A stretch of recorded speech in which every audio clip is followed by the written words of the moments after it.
Eurovizijos plačiai išgarsėjęs Dima Bilanas Vilniuje koncertavęs spalį. Pasakoja apie save girdėjęs, kad neva prarado balsą, kad jie apipurškė rūgštimi, neva žadėjęs, jog laimėjęs Euroviziją susituoks ir panašiai. Turbūt pamenate įspūdingą rusų popdievaičio pasirodymą tarptautinėme konkurse, kur dainos Neva Neva Let You Go įspūdį sustiprino iš fortepijono grakščiai išlendanti balerina. Ta tema jis ne vieną anekdotą žino. Dima Bilan Eurovizijoje būtų laimėjęs pirmą vietą, jei ne mergina būtų išlindusi iš fortepijono, o fortepijonas iš jos. Štai tokia istorija. Žinoma, dauguma rusų įsitikinę, jog Dima Bilanas Eurovizijoje turėjo užimti pirmą vietą, o ne antrą. Kad taip neatsitiko, kalti visi kiti, tik nesaldžias dainelės apie meilę traukiantis dainininkas. Dima Bilanas, didelė žvaigždė, bent jau taip, matyt paties pageidavimu, buvo pasitiktas oro uoste. Sutiktas per labai svarbių asmenų salę, atriedėjęs pasiimti naujutėlaitės Mercedesas, o ir slapstėsi taip, regis jo čia būtų laukę būriai gerbėjų ir visi norėtų jį pamatyti. Matyt, vis dėlto Bilanas didesnė žvaigždė nei tatų merginas, bent jau Lietuvoje. Siemens arena buvo pilna, susirinko net 8 000 žiūrovų, o į Lenos ir Julios koncertą atėjo 2 000 mažiau.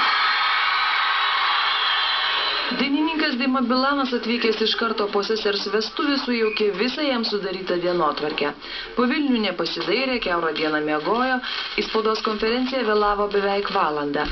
Atrodė gana draugiškas, linksmas, tačiau tik nuo jo nusisukdavo kameros, atsisakydavo paauglėms gerbėjoms dalyti autografus.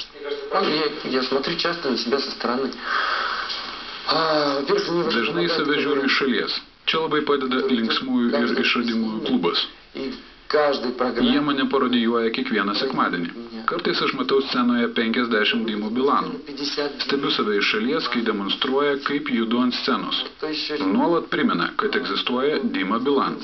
Jei sutikčiau save, pagalvočiau, kad jis vis dėlto sveiko proto žmogus. Save gerbė, bet lazdos neperlengė. Kad nėra savimila. Sakyčiau, kad aš atviras žmogus. Rusų atlikėjai toks įspūdis, kad jie kaip tik įsivaizduoja, jog tam tikras pasipūtimas yra žvaigždės požymis, būtinas. Ir kad jeigu jie nebus pasipūtę, jeigu jie truputėlį nebus užžiūrėti nosies ir atsainiai nebendraus su visais aplink, jų nelaikys tikromis žvaigždėmis. Bent jau man atrodo, kad yra toksai kompleksas. Pasak Lietuvos ryto muzikos apžvalgininko Ramūno Zilnio, Bilano pasisiekimas tarp mūsų tautiečių nekelia nuostabos, juk Eurovizija po krepšinio kone antroji religija. Žurnalistas juokiasi, įspūdis toks, kad pusė Lietuvos mamų nori ištekinti savo dukras už tokio gero, gražaus vyro kaip Dima Bilanas.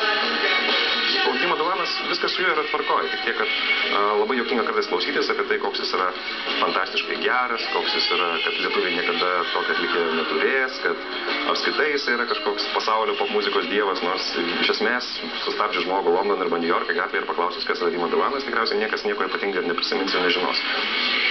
Sako, praeis Bilano manija, bus kita Eurovizija, atsiras kiti pusdieviai. Štai su tatų situacija kiek kitokia.